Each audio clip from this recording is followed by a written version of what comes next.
We're expecting Irma to turn west-northwestward and move again through the northeastern Leeward Islands near the Virgin Islands and Puerto Rico. Then as we get later into the week and into the weekend, move into portions of the Bahamas, and by Saturday night or Sunday morning, we could see Irma somewhere in the vicinity of South Florida, the Bahamas, Cuba, the Florida Straits.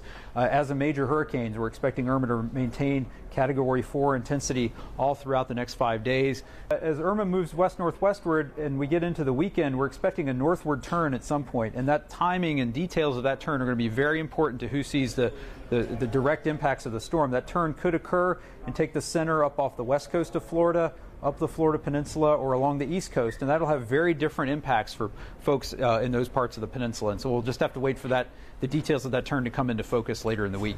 The real message for folks in the Caribbean is to use these next couple of days to get ready.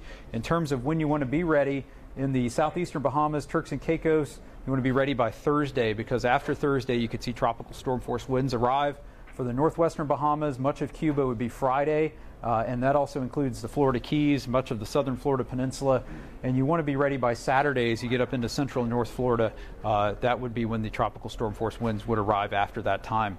To emphasize for Florida, you could see direct impacts in certain parts of the Florida Keys and Florida Peninsula from Irma, but it's too soon to tell what those might be. But you have several days to get ready. You can see you can use this time to get your hurricane preparedness plan in place. Know if you live in an evacuation zone and what you would do if you were asked to evacuate by local officials, because that's a real key step to keeping yourself safe.